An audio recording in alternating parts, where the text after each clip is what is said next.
Being human. Do you ever wonder what makes us who we are? Our habits, preferences, or where we came from?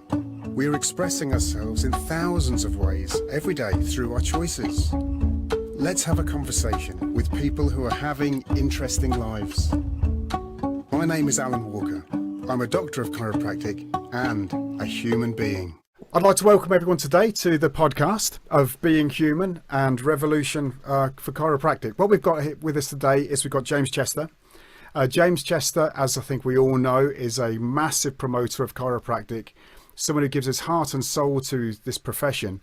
And I feel very fortunate we've got him on here today. Welcome to the podcast, James. Hey, thanks for having me. It's going to be a lot of fun.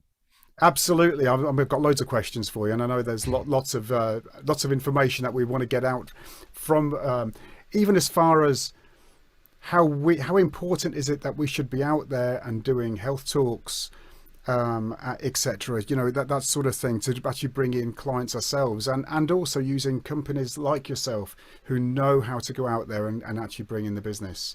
But the first thing I want to ask you, though, if you don't mind.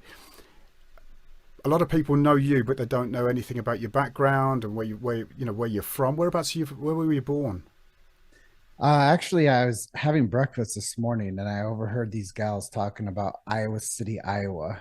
And that's where I was born. It's like a 45-minute drive to Davenport, Iowa. And I was born there, spent about, I think, 2 to 3 days in Iowa City. And then for the next 30 years, I grew up in Davenport, Iowa. Davenport, Iowa. So which part of America is that? Sorry. So that's in the Midwest. It's right on the Mississippi River.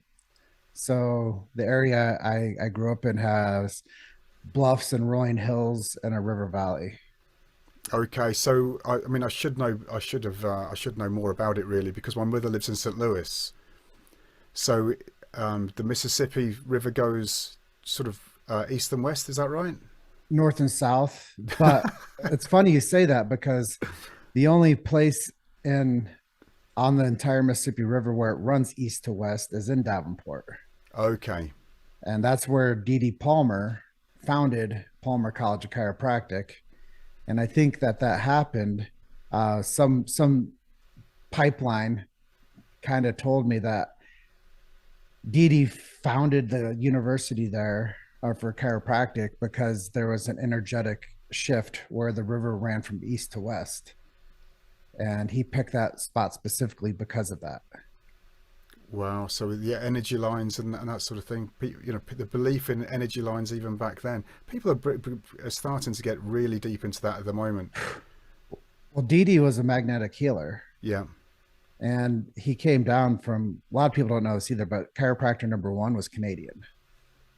He came down from Canada and he migrated to the Midwest where he founded Palmer College. So really interesting. And that's kind of, they call it the fountainhead, you know, where the profession started. So it's kind of like rugby England, you know, where the profession of rugby started. It's pretty significant.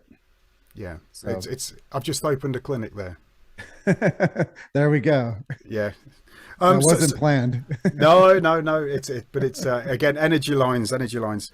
With yourself, James, when did you first start getting involved with chiropractic? What was it that made you light up and go, this is something I want to get involved with? This is worthy. You know, when I was a teenager, I was training high level for sports. And playing high school football, I hurt my shoulder, not European football, but American tackle football. And I was just, my mom took me to Palmer College to get some x-rays on my shoulder. And then they asked if they could do some x-rays on my spine too, to see if I had subluxation. And they did. And anyways, at 16 years old, I started getting, as needed, I would go to the chiropractor.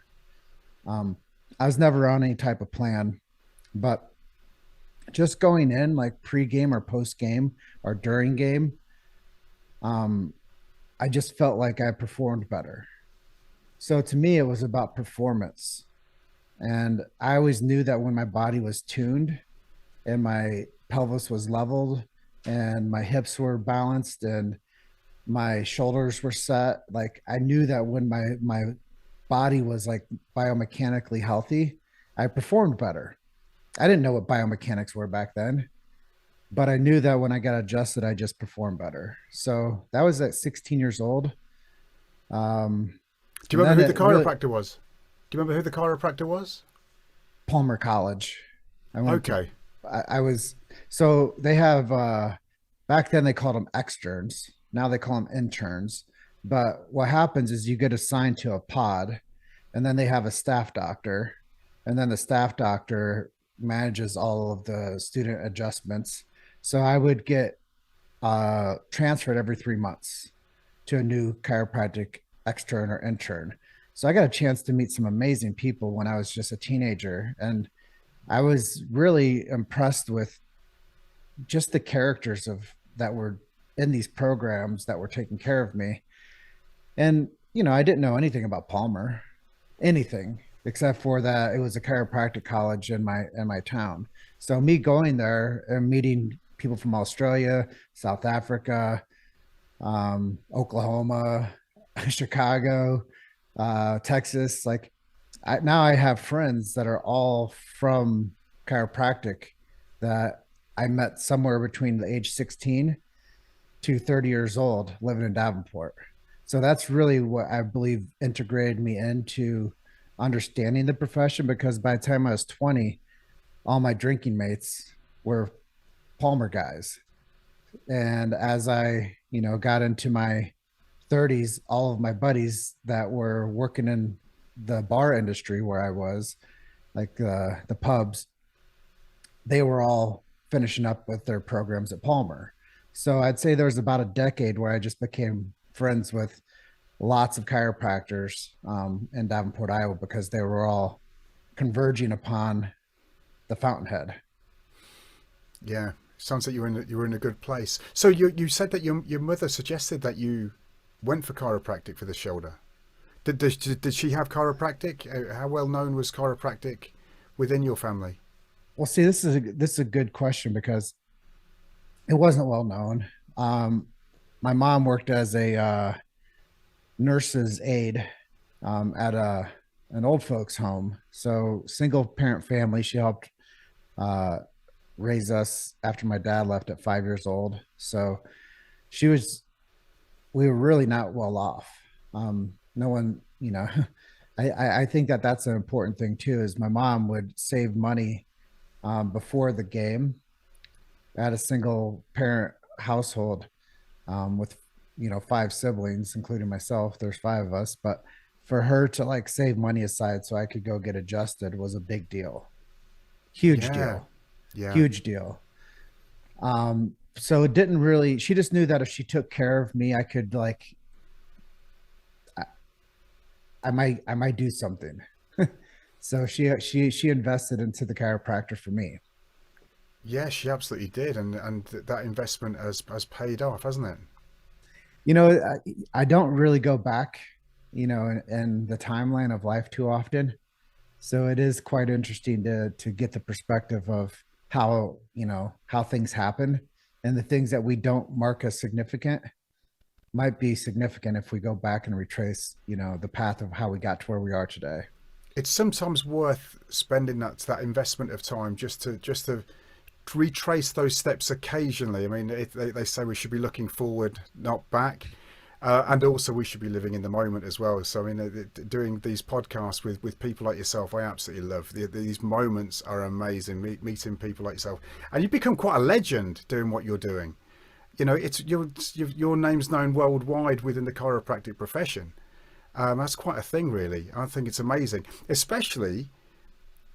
And I'm amazed that you're not a chiropractor, but you're so well thought of within the profession worldwide. That's quite an awesome thing. One of my early mentors is John DeMartini, and he would say it takes 25 years to become an overnight success. And I've been doing something within the professional world of chiropractic for 15 years, and I've worked around the clock. So it would almost be amiss or shameful if by this point, after anchoring day after day with this message of chiropractic, somehow it didn't get some significance in global recognition. Absolutely. So, which brings me on to my next question. It's really to do with my question, your business, your company, um, Chiropractic Hustle, and also that with the podcasts. Can you explain something about what that, how it started and how it's grown and some of the fun you've had along the way? Yeah, people ask me all the time, like, what's your favorite episode? You know, that type of thing. And we've been going for almost 7 years. Um, but my team and I, we were producing chiropractic documentaries. And it was back in 2015. So 9 years ago, I was like, well, I want to make a movie to explain to the world what this is when, right at the time when streaming platforms were becoming a thing. Netflix was becoming a thing. People were watching documentaries. This was right after the big splash with documentaries. And I was like, well, if people are watching, like, how to get fat and how to get fit, and people are watching people go across the country, and people are watching, these things about people mountaineering, I was like, they might watch something about chiropractic. So, anyways, I was fortuitous and I said, well, let's make a documentary on the profession. Let's study it. Let's find out what's the most important parts of the profession, and let's make a timeline and produce something explaining to people what the profession is, how it started, and where it's going. And that was how the podcast started, because I didn't know I was going to start a podcast, but I knew I was going to make documentaries.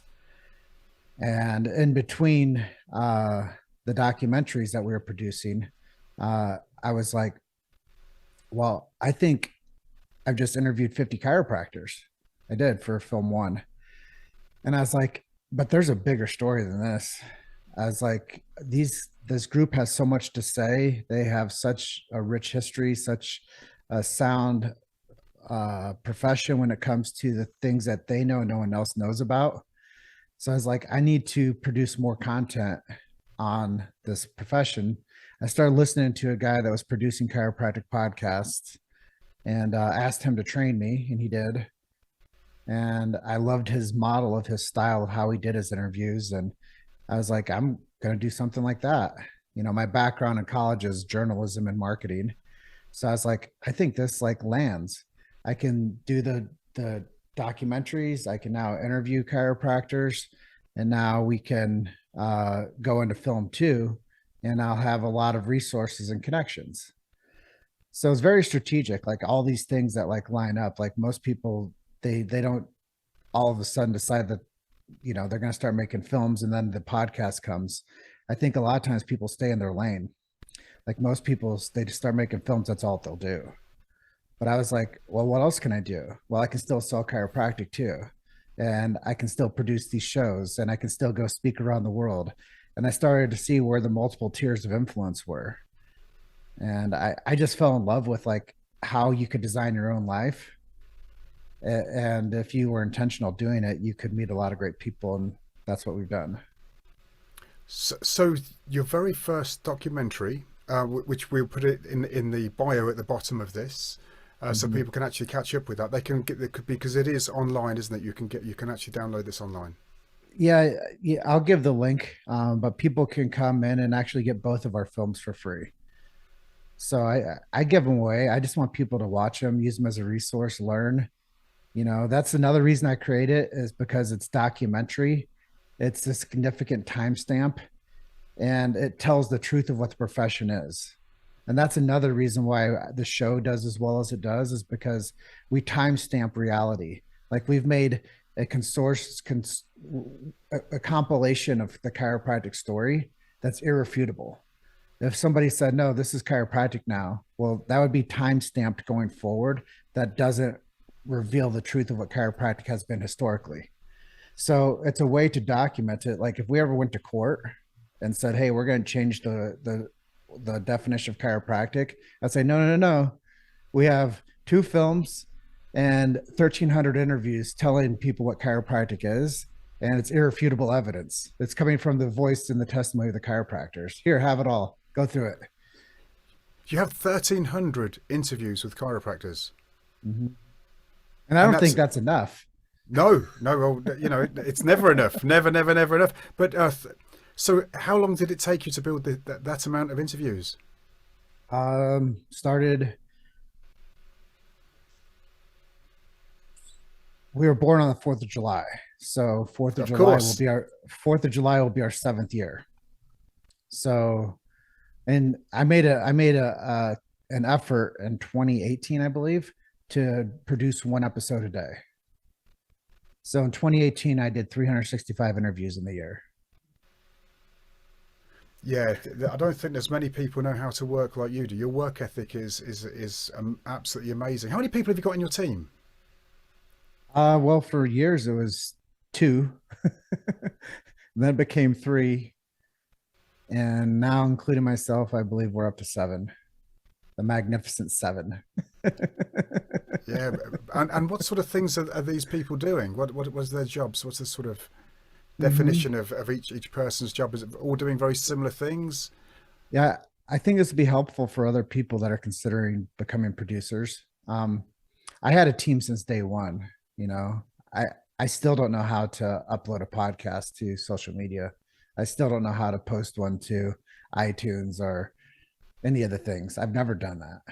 So early on, I decided what I was really talented with, and I offloaded everything that I felt like was a hindrance to performance. So I was like, well, if I get people around me that can insulate me and I can just do the thing that I am really talented with, I don't, I'm not great with contracts or any of that stuff. So I have somebody that helps me with that. I like certain parts of what I do, but there's parts where I don't create the artwork. I can't go out and take pictures of myself. I could, but I have a photographer on the team, and I don't run the database or the hard drive where we have all of our storage, and I don't make the artwork. So I have team members that all synchronistically produce certain parts of the work. And yeah, it's been pretty impressive to see how we grow in our workflow, and how I don't depend on one person and monopolize their life or time. I give people the dream job to be a part of something meaningful that doesn't consume their entire life. Like, they get to do some meaningful work with somebody with massive passion, and they get to be able to, like, push the projects along. So each person, one guy, Dwayne, he manages the outflow of content. He posts to Facebook and distributes it to all the streaming platforms. He does all the pull quotes. He's actually a chiropractor. He's the only chiropractor on the team, but he does all of, like, the branding messages to where we're producing specific chiropractic messaging, which I thought was really important. He's more of a fundamental straight, which I love about him. Very objective. He does a lot of scans with Titronics, and I love the guy. He's been on the team for some time. Luke, he started with me. He's the producer now. He used to do the interviews with me. Um, over time, working, like you said, working at my pace, it's not very desirable for most people. So I found out where his sweet spot was, and his was producing. So Luke produces the show. Um, Brittany, she's one of our newer people. She's the only gal on the team. She helps manage assets, headshots, and bios, and scheduling. So she manages the workflow of how I bring people in and how we process them and follow up with them. Uh, so yeah, that's a really important gig. And then I've transitioned her into helping do it invoices, which once again, it's not my sole genius. So I have a team that helps insulate me and supports me. Bryce is my team photographer. He travels all over the world with me. All the cool shots that you guys see that I post on socials. He travels with me, and it's been a fun ride. I met him when he's like 22. Now he's like 27, so he's been with us for some time. Toros, he does all of our micro content. He's originally from Syria, and because of war times, his family fled to Armenia. And while he was in Armenia, he started working with us. I met Gary Vaynerchuk's um, artist that does stuff for him in Arabic. Through the grapevine, I met Mano. Mano introduced me to Toros because I said, "Hey, man, who's doing your cool graphics?"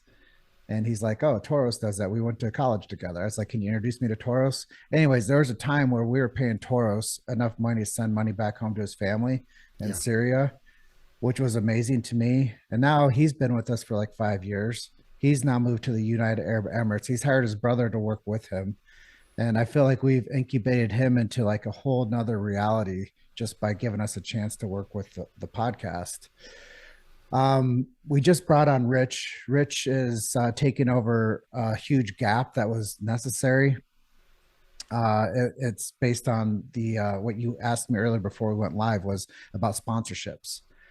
So he's thrust into the sponsorship arena.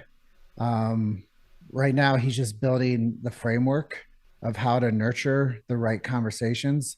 Because yesterday we had a team call, and I was like, "Look, man, from the time I found a sponsor to the time I converted a sponsor was like fast." I was like, "We have to speed up the conversion rate." So I think also getting to intimately know my team over time, it's allowed me to become a better leader. And before Yeah. the team calls are over, Alan, I tell everyone I love them. Yeah. I tell them thank you for being here. You know, I'm very humble to the fact that they helped me carry the torch for chiropractic. And yeah, I couldn't do it without any of them. So your sponsors, are they chiropractors? Um, Typically chiropractic businesses, um, different types of businesses like X-ray company, coaching companies, product companies, and like you're asking me earlier, like we've been funded and sponsored since our first episode. Um, so Alan asked me earlier about the show and sponsorships, and I said, yeah, since day one, I wouldn't have done it any other way. I knew that, like I was telling you, like people buy into personality and potential more than they buy in for somebody to be a trade your time type positions in this world. And I think that we're used to that trade your time for a position type of world. And I'm not saying that's wrong. There are sequences in people's lives where they have to do that type of work. I did it myself. But as you become, I guess, better at what you do, an expert, people now trade you lump sums of money for potential of connection. And I think the game has changed with the whole influencer world. And, you know, even though I don't like all of that stuff, obviously Chiro Hustle's become somewhat of an influence in chiropractic. Yeah, and this is not just in America, this is worldwide? The hustle, yeah. No, no, no. Uh, I meant really towards the sponsorships. A oh yeah, world, yeah, yeah, yeah, yeah, yeah, yeah. It's there's no borders. We're borderless. which is amazing. It's amazing. So since the very first day you started this business, you've been in profit. Yeah, you know, and first of all, like I started out because I wanted to cover my rent. I'm like, how can I produce something that will cover my monthly bills, gas and electric, uh, just the basics. And that's what I accomplished. I was like, I can now remove myself from the strain of thinking that I'm not going to cover rent or that I'm not going to cover the bills. And I can just solely produce and make the money off of the sponsor. This sets me free. Yeah, absolutely, absolutely. So I think it's very important that we do get these within the bio, lots of information about how people can learn more about what you do, get a hold of all of these documentaries that you've done, and also the previous interviews. You said earlier on before we started recording about the amount of back stock recordings that you have. Could you just remind me how many you've got there? If you didn't do any more podcasts over the next Eight 6 months, months. 8 months. 8 months. Yeah. So we produce we release 2 episodes a week. I want to be a daily show. Like I just know that my team, once again, I'm very generous to the connection I have with them. I don't want to grind them down by too much production. If it was up to me, I'd produce a show every day. But I have to be sensitive to my team at the moment and my growth and the plateau of where we're at right now, that the sweet spot's 2 per week. Um, So yeah, we could produce and release 2 episodes a week for the next 8 months, and I wouldn't have to do another podcast for the next 8 months. So I don't know whatever that is. 4 times 8 is how many episodes we have pre-recorded. No, 8 times 8. We have 64 pre 8 times 8, 64. I think we have about 64 to 70 episodes that are just waiting to be released. That's amazing. And each one of those will have a sponsor within that, promoting X-ray machines or tables or. So we've had, I think we're about 12 to 15 sponsors right now, and we mention all of our sponsors on every show. Right. So that's something that some of them pay more, like Chiro HD. It's a software, and then they get like advantage spots with specific mentions of their product and brand. But I think that when people realize that podcasting is like an advertising platform, we were already way ahead of the game. Yeah. I mean, people were coming to me for contracts of how do you do this? Okay. Which countries are the most successful as far as the amount of people that are at chiropractors and chiropractic supporters? Which countries are where it's most where most people like watching your programs? Well, I like to look at it from a global perspective, and I look at it from a saturation perspective. And I think that globally saturated, most chiropractors are in North America. So they're in Mexico, they're in Canada, and they're in America. So as you diversify the populations globally, I'll tell a really cool story not many people know about too. Um, but as you look globally, the influence is based on saturation of the profession. So you can look at Spain, more chiropractors there in Europe. You can look at the UK, more chiropractors there in Europe. You can look at different pockets of influence.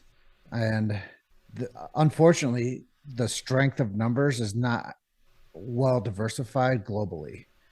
So even when you look at the numbers of the United States chiropractors, there's only about 70,000.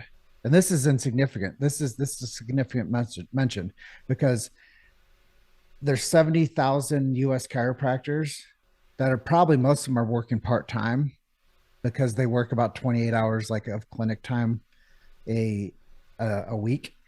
And of that 70,000, the boomers are getting older and the younger generations aren't becoming as successful and fundamentally like sound as practitioners. So we're losing them. So we're not doing a good job of keeping the numbers strong and projecting up. It's actually really challenging at the moment, like for that 70,000. But the reason I'm sharing this with you is I'm going to a bigger story. There's 9 million medical doctors in the United States. 9 million. Oh, wow. And we have 70,000 chiropractors. So when we talk about reach of our show, it would be amazing if every episode we produced had 1 million viewers, because then people would get the big idea. But with those numbers, not only in medical doctors, but physical therapists, it really pushes down the trend of what chiropractic is doing, because we just don't have the footprint and we're not proving to be successful. So when we have that trend, we need to change that trend of finding where we can create more success to where we have long-term success.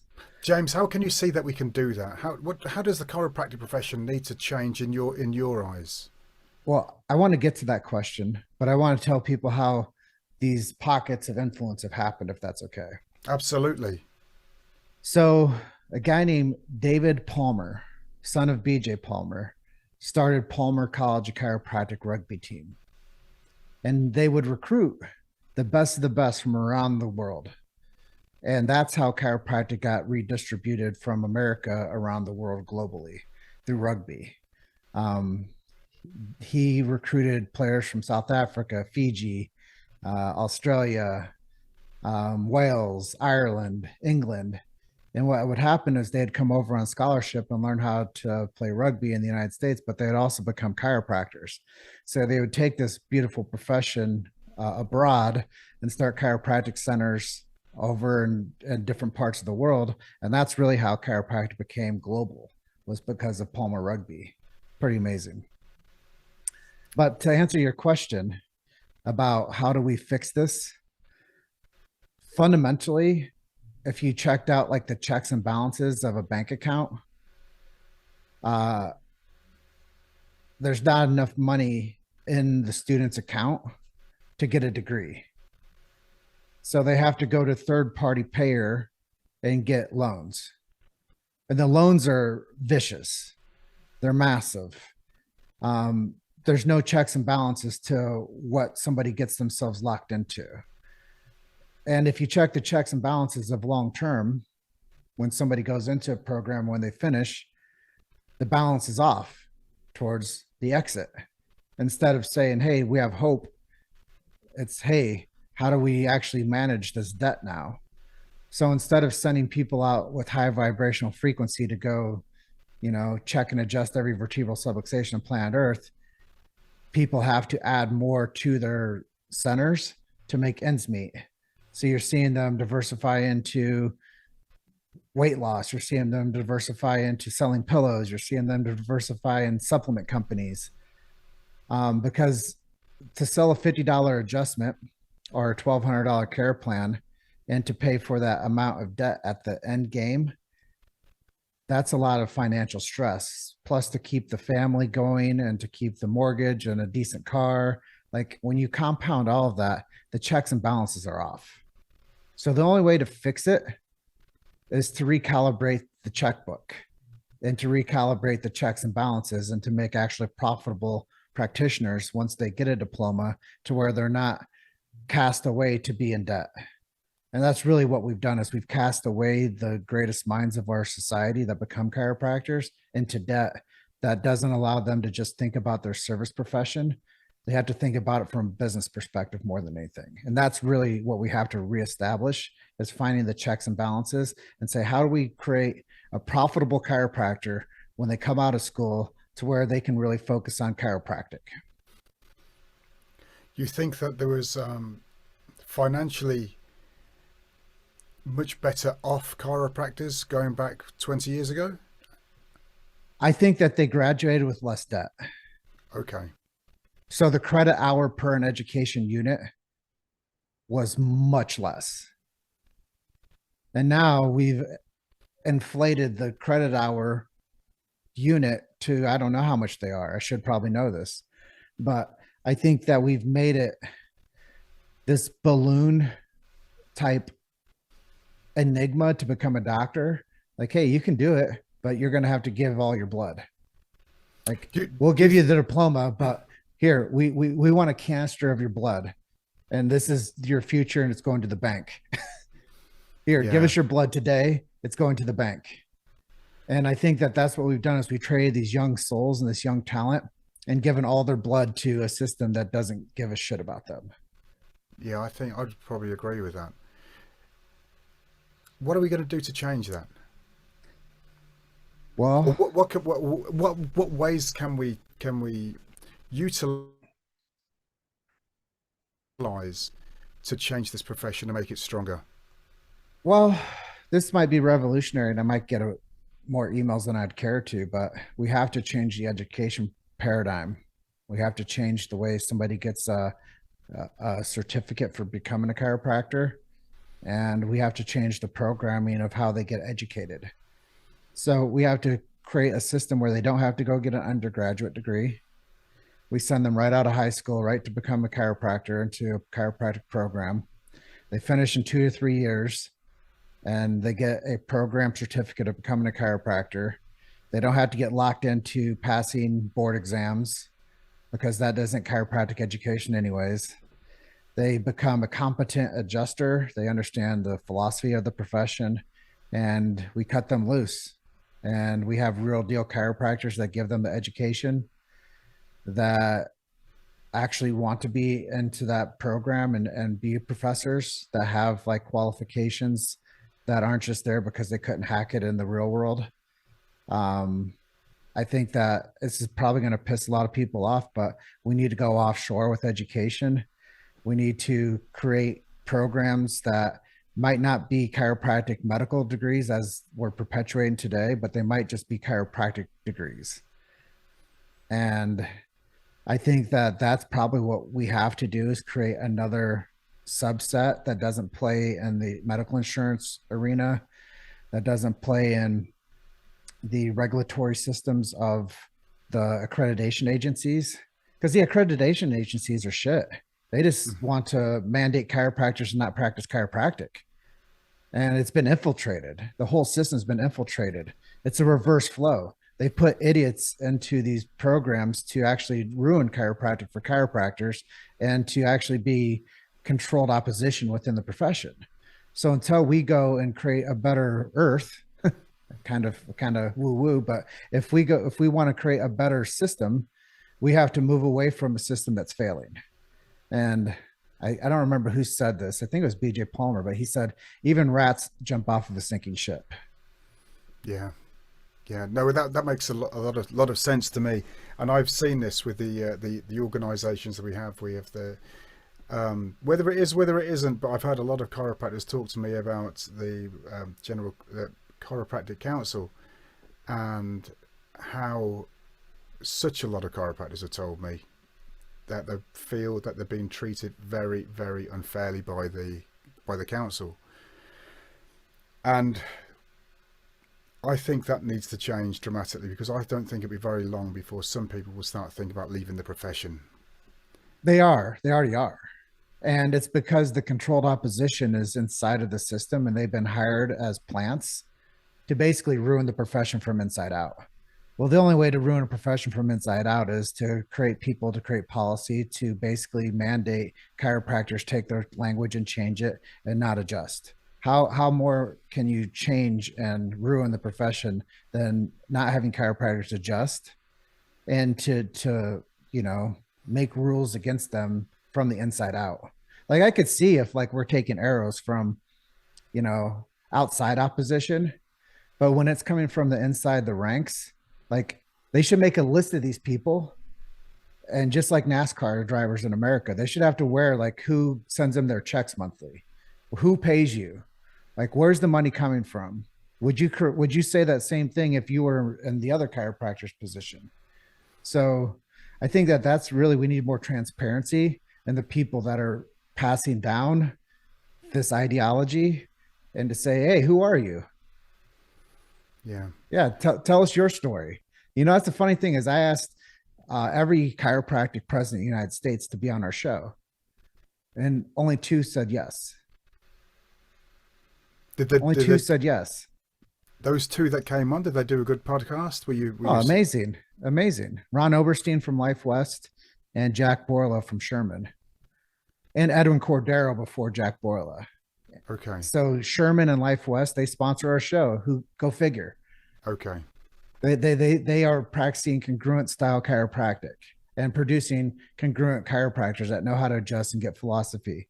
So why wouldn't they band together with the greatest chiropractic podcast out there? So then that just says something. Shakespeare said it best. There's something rotten in the state of Denmark. And that's what I think about when I think about these other, collegiate leaders ignoring the fact that I asked them to be on an interview. And they haven't come on. Yeah, no, I understand that. Can I ask you a question going back to the actual podcasts? Sure.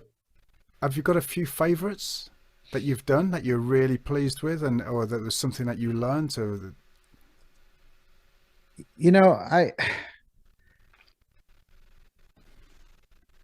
it would be disingenuous for me to say that I have very specific ones that I love or that have changed me. The whole process has changed me.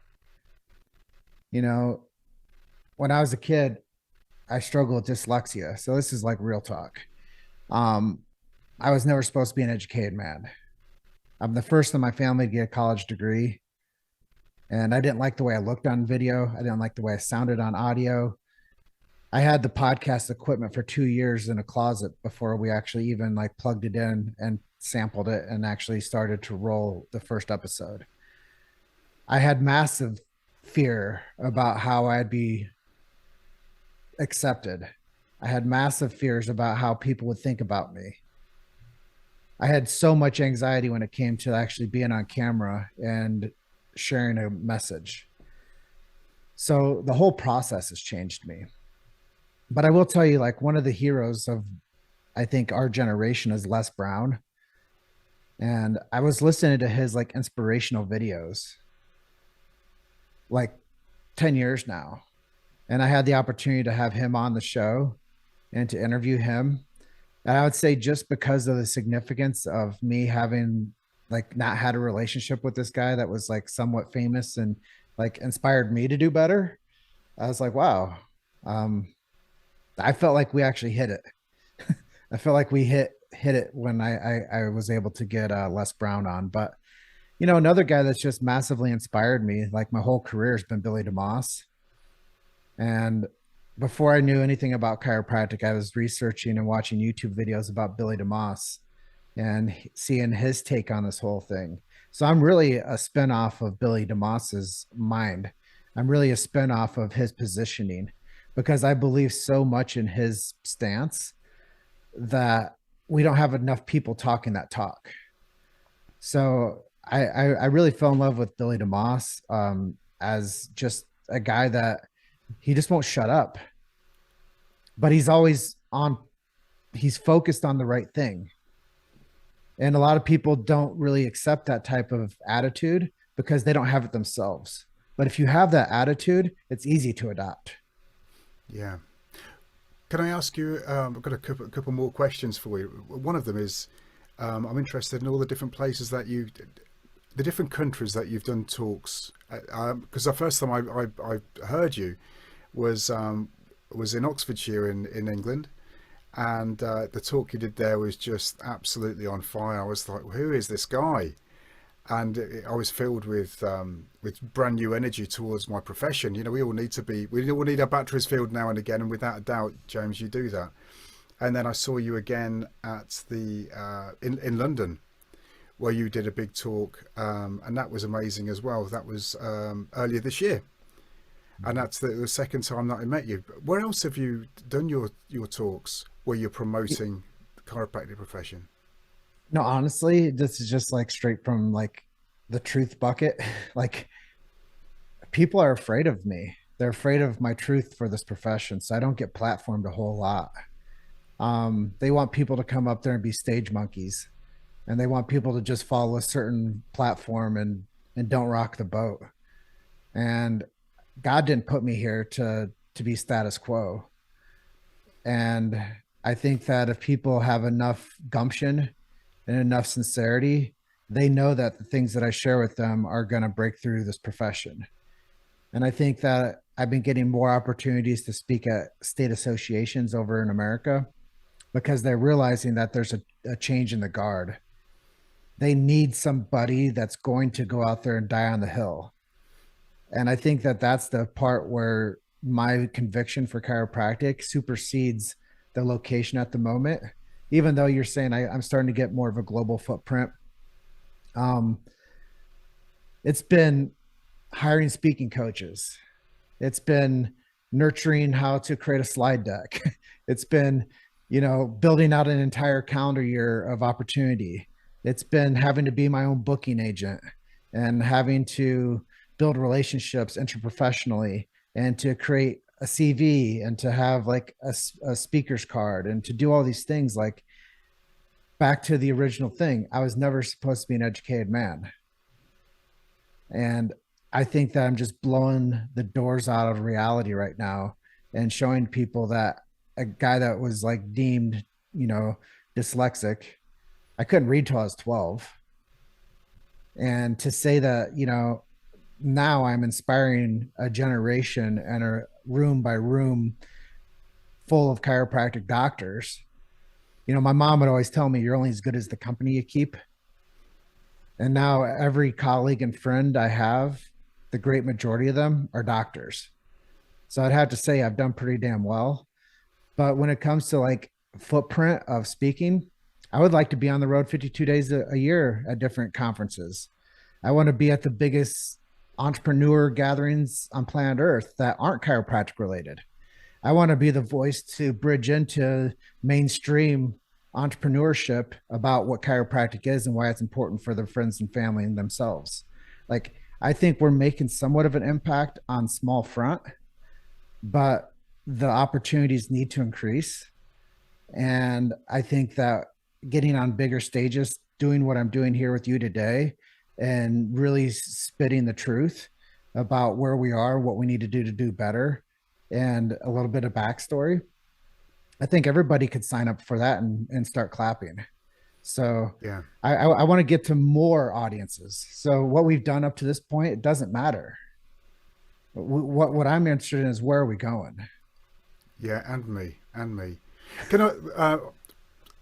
My last question. I'd like to know something about how you started off working with chiropractors, trying to bring in their clients. You know, shopping centres, or how did that story work? What was the where did you first start with that? What was your first job? Do you remember that first job that you did for a chiropractor, and did it go well? Yeah, this is probably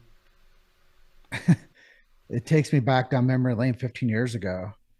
I was bartending at a piano bar, and the guy that was IDing people there was a buddy of mine, and he was playing rugby at Palmer.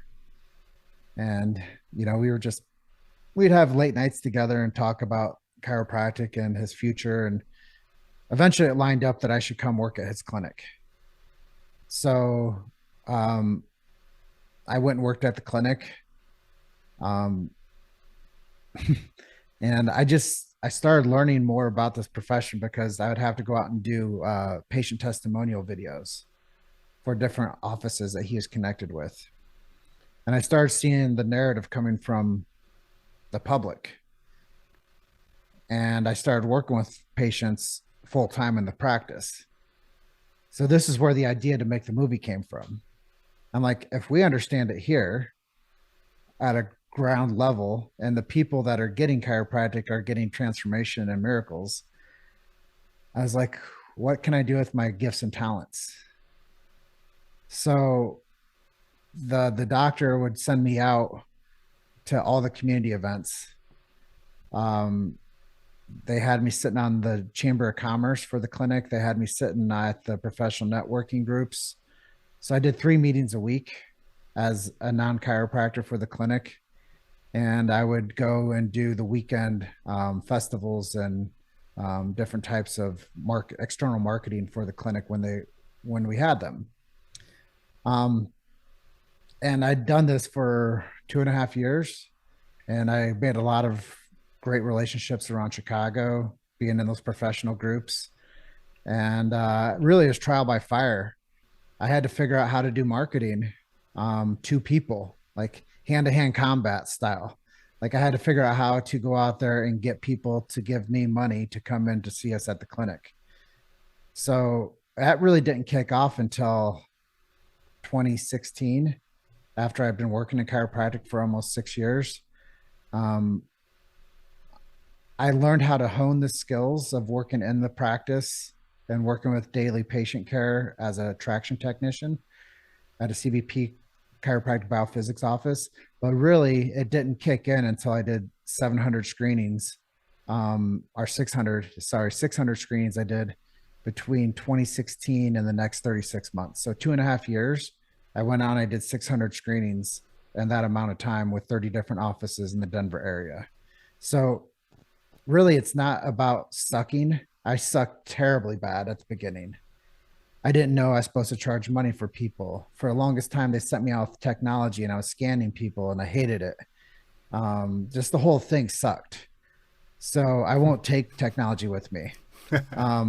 I'm not going to prove to somebody why they need to come see us. I actually let the client tell on themselves through my process of why they should come see us. So I've learned how to basically hypnotize the whole conversation to get somebody to say yes and to show up. the system that I run is so amazingly effective when it comes to human communications that the whole time they're doing what you're doing right there. They're shaking their head the whole time because I'm in agreement with them the whole time and I'm allowing themselves to feel important. And then we close them into the schedule and they show up at 70% of the time and they're more than the happiest people and they already understand why they're there because I pre-educate them so well to know what they're getting on the first two visits that they come in that they show up enthusiastic with a little certificate with a smiley face on it and they're like, I know what I'm here for. There's no confusion. So I think that that's what it is too, is creating a very pre-qualified lead that is excited for the opportunity to get chiropractic. That's the difference. But for like the first 20 of them I did, I sucked, hated it. I felt subjected that somebody's going to make me go out there and do their bidding for them and grow their practice for them. Nobody else wanted to do it. Like I took the shittiest job in chiropractic and made it awesome. Made it And gold. I and I'll tell you that's the hardest thing for anybody to do is to take the shittiest thing and to make it awesome. So, James, if you can give me a little bit of gold there, how do you pre-qualify when you're bringing in new clients for a chiropractor? Well, I have them do a brief questionnaire. It's a half a sheet of paper. They give me their name, their phone number, their email address, the city they live in, and the city they work in. I get that pertinent information. And then I have a checklist of different things that might be going on in their body. I asked them if there was one thing you could have go away, which one would it be? And they write down on that line. And then I have them sign and date it. And then I look at it and I say, oh, you've been having headaches. How long? Are you doing anything for it? Have you ever been to the chiropractor for it? Well, if you like to come see us, we have a 90% success rate with headache patients. And this is how you can come see us. Would you like to hear about our phenomenal promotion? So then they say yes. And I say, great. So for $47, you get your first two visits to the chiropractic center. We're going to do a full exam, consultation, health history. I say, we'll shoot some x-rays if needed on the second visit.